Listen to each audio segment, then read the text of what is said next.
The wind didn't ask permission.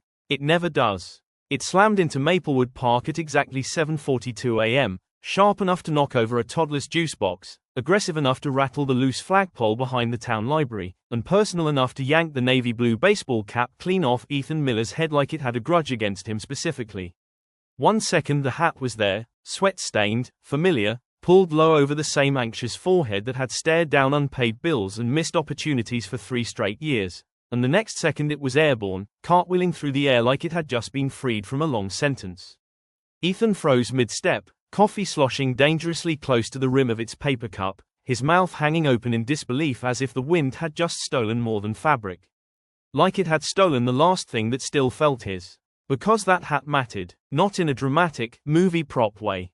In a quiet, American way. It was the hat he wore to job interviews. The one he wore when mowing Mrs. Calder's lawn for cash. The one he wore when he told people, "I'm between things right now," instead of saying the word unemployed. And now it was gone, floating above the cracked sidewalk, bouncing once off the hood of a parked Subaru, then skipping into Maplewood Park like it had somewhere better to be. Ethan exhaled sharply. "You've got to be kidding me." Maplewood, Ohio, was the kind of town that smelled like wet leaves in October and charcoal grills in July. Modest 2-story houses with peeling white paint lined the streets, each with a flag on the porch and a lawn that someone meant to mow last weekend. Pickup trucks shared the road with compact sedans plastered in college decals, and everyone waved, sometimes out of habit, sometimes out of suspicion. The park sat at the center of town like a shared living room. A faded playground, a jogging path, a few crooked picnic tables, and a baseball field that hadn't seen a proper game since before the pandemic. This morning, it was full of life, parents rushing kids to school, retirees power walking in neon sneakers, and teenagers pretending not to know each other while secretly checking reflections in phone screens. And now, apparently, it was hosting Ethan Miller's public humiliation. He took off running. Not a graceful run, not a heroic run. This was a long-limbed, off-balance sprint fueled by caffeine, panic, and the very American belief that if you just move fast enough, you can undo bad timing. His sneakers slapped the concrete as the hat skidded ahead of him, flipping end over end like it was teasing him. A gust sent it tumbling toward the playground, where Lily Rodriguez, age 8 and fearless, was halfway up the monkey bars wearing a unicorn hoodie and zero concern for gravity. "Hey, that's mine," Ethan yelled, immediately hating how desperate he sounded. Lily looked down, squinted, and grinned. "The wind says it's ours now." Her father, Marco Rodriguez, leaned against a bench nearby, sipping from a thermos and watching the chaos with the calm of a man who had survived raising twins. "Wind's got opinions today," he called out cheerfully. "You might want to negotiate." Ethan lunged just as the hat caught air again, soaring past the slide and landing smack in the middle of a kickball game organized by Coach Ron Delaney, a retired gym teacher who treated every informal activity like the Olympics. The ball bounced off the hat, the kids screamed in delight, and Ron blew an imaginary whistle. "Play through it," Ron shouted. "Life doesn't stop for wardrobe malfunctions." Ethan bent over, hands on knees, gasping. He laughed once, short, bitter, involuntary. This was his life lately. Always chasing something just out of reach. Always one gust of bad luck away from starting over again. He straightened, eyes scanning the park. The hat had rolled to a stop near the bleachers, right at the feet of Maggie Collins, 72 years old, former librarian, current queen of unsolicited advice. She picked it up delicately, examining it like an artifact. "This hat's seen some things," she said as Ethan jogged over, trying not to look like he was about to cry over cotton and thread. "Yes, Mom," he said, forcing a smile. "Mostly disappointment." Maggie chuckled. "Haven't we all?" She handed it back, then paused, studying his face. "You're Ethan, right? Carol Miller's boy?" He nodded. Everyone knew everyone in Maplewood. Sometimes that felt comforting. Sometimes it felt like being trapped in a scrapbook you couldn't escape. "Well," Maggie said, adjusting her scarf as the wind tugged at it, "your mother always said you'd land on your feet. Wind or no wind." Ethan didn't trust his voice, so he nodded again, pulled the hat back on, and walked toward the park exit, only for the wind to surge once more, stronger this time, ripping the hat right back off his head and flinging it toward Main Street. The park erupted in laughter. Even Ethan laughed. What else could he do? And somewhere between the laughter and the chase, between the humiliation and the absurdity, something subtle shifted. Because for the first time in months, he wasn't thinking about the rejection emails. Or the empty apartment. or the way his bank account dipped into red like it was ashamed to exist. He was just moving, reacting, engaged, alive. The wind wasn't done with him yet, and neither was the day. By the time Ethan Miller reached Main Street again, the wind had upgraded from annoying to personal vendetta. It barreled down the road in sharp, invisible waves, rattling shop signs, dragging napkins out of trash cans, and snapping the little strings of triangular flags that the town council had optimistically put up for Fall Family Week. The navy blue hat, his hat, shot past the crosswalk like it had memorized the town layout better than he ever had, spinning once, then slapping against the window of Benson's Hardware before rebounding toward the diner. "Oh come on," Ethan muttered, breaking into another run. The bell above the diner door jingled as Tracy Benson, mid-40s, sharp eyeliner, quicker wit, stepped halfway outside holding a tray of to-go orders. She froze as the hat smacked her shoulder and plopped straight into a stack of pancakes destined for table 7. She stared at it, then at Ethan, then back at the hat. "Well," she said flatly, "that's a new topping." "I'm so sorry," Ethan said, hands up like he was surrendering to the weather. "The wind." "The wind didn't order blueberry," Tracy replied, already scooping the hat out with a fork. She squinted at it, then smirked. "You're Ethan, right? You owe me a short stack and an explanation." "I'll pay," he said instantly. Too instantly. It came out faster than his budget allowed. Tracy's eyes softened just a little. "Relax. Today's on the wind." She handed him the hat, now smelling faintly of syrup and fried butter. "But if this thing comes back, I'm charging it rent." Ethan laughed, real laughter this time, and thanked her, stepping back onto the sidewalk just as another gust ripped through Main Street. He jammed the hat down harder on his head, tugging the strap tight like he was trying to anchor it to his thoughts. Across the street, Derek Hollis, 33, freshly pressed button down, Bluetooth earpiece still in, stood frozen mid-argument with his phone. "I don't care if the numbers look bad," Derek snapped. "We pivot. We don't panic." The wind yanked a folder out of Derek's hand, sending papers scattering like startled birds. Charts, resumes, meeting notes, all lifted and danced through the air, some plastering themselves against storefront windows, others skidding across the pavement. Derek swore loudly. Without thinking, Ethan lunged, grabbing 2 sheets before they vanished down the block. He chased another, nearly colliding with June Whitaker, 19, community college hoodie, earbuds in, who caught a page midair with reflexes honed by years of softball. "Is this important?" she asked, reading the heading upside down. "Yes," Derek barked, then paused. "Actually, maybe. I don't even know anymore." Within seconds, the sidewalk turned into a spontaneous recovery operation. Marco Rodriguez jogged over from the park, Maggie Collins shuffled faster than anyone had seen her move in years, Coach Ron blew another imaginary whistle, and even Tracy leaned out the diner door shouting directions like she was coordinating air traffic control. Ethan handed Derek the pages he'd grabbed. Their fingers brushed. "Thanks," Derek said, exhaling. He glanced at Ethan's hat. "Rough morning." "You could say that," Ethan replied. "Wind's been stealing my dignity since breakfast." Derek chuckled despite himself. "At least it's consistent." They stood there a second longer than necessary, watching June tape a runaway chart back to a lamppost like it was a missing person poster. "You from around here?" Derek asked. "Born and raised," Ethan said. "Trying to figure things out." Derek nodded slowly, like that sentence had weight.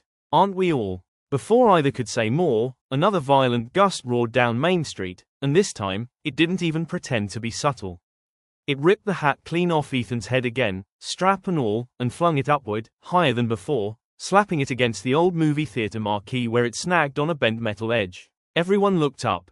The hat dangled there, spinning lazily, 20 feet above ground, mocking him. The street went quiet. Then someone laughed. Then someone clapped. Then Coach Ron shouted, "That's gotta be worth at least a bronze medal." Ethan stared up, hands on hips, chest rising and falling.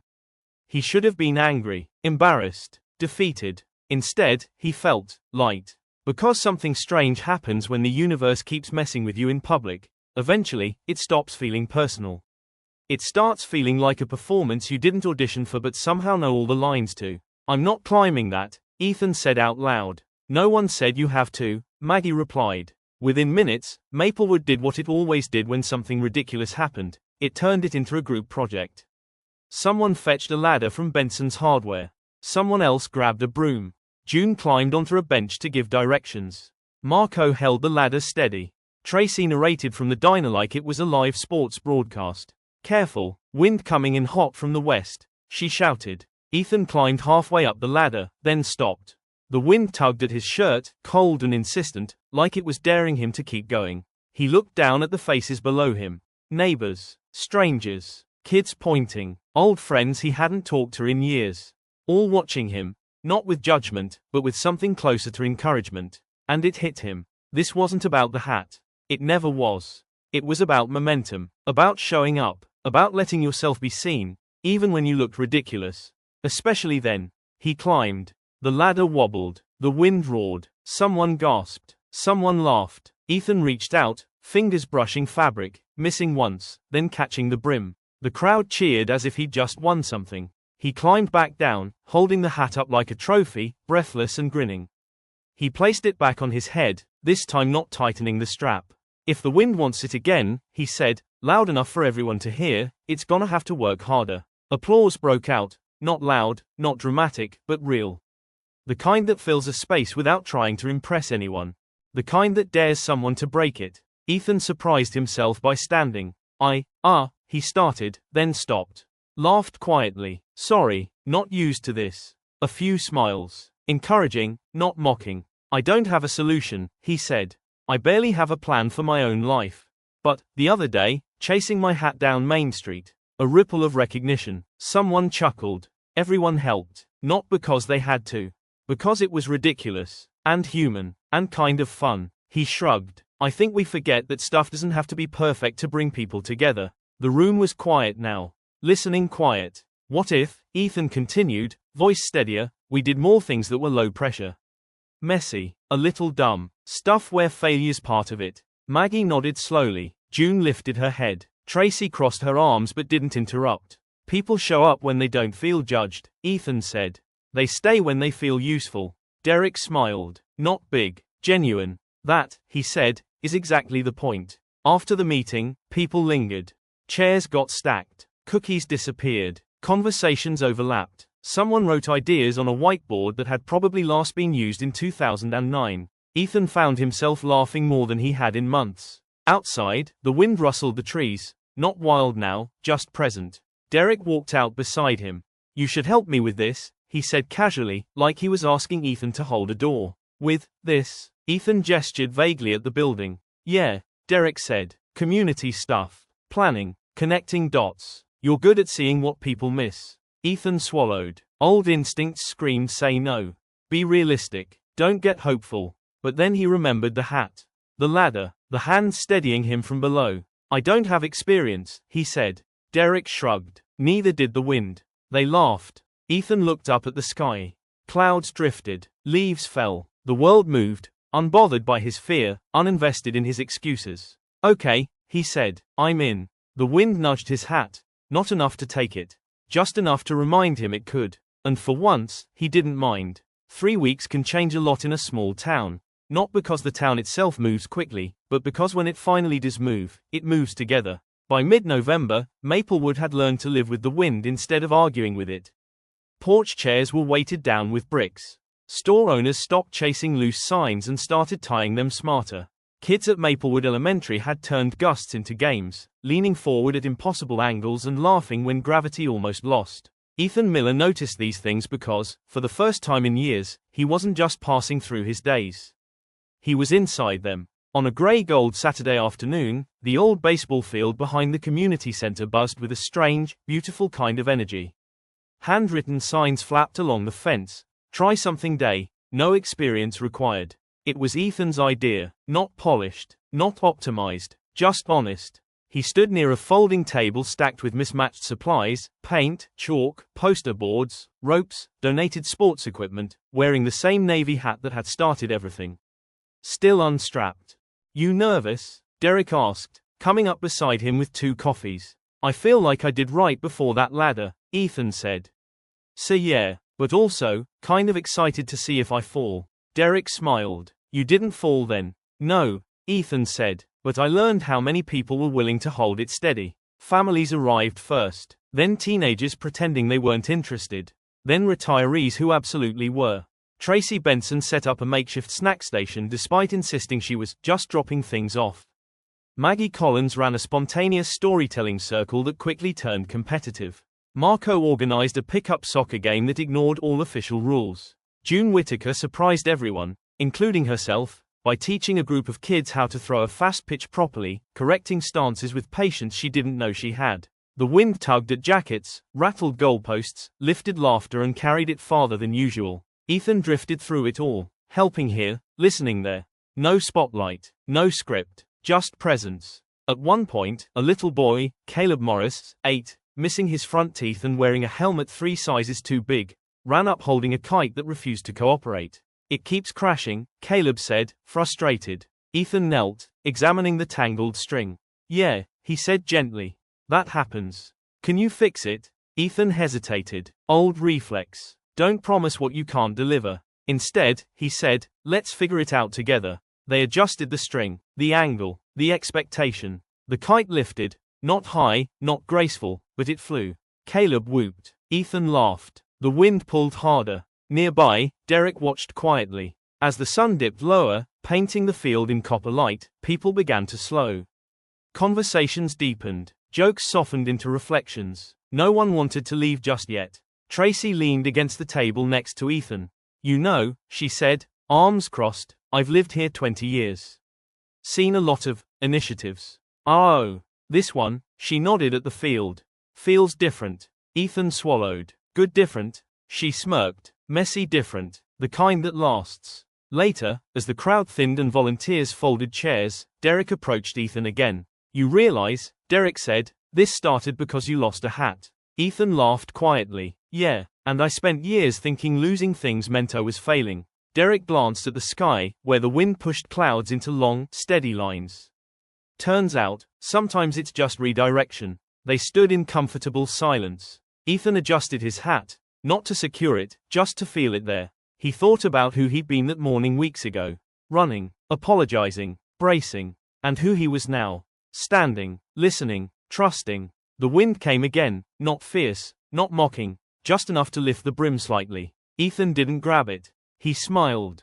Because courage, he realized, wasn't about stopping the wind. It was about learning you could move with it, and still stay standing. Daily happiness and motivation is hidden in. Like and subscribe.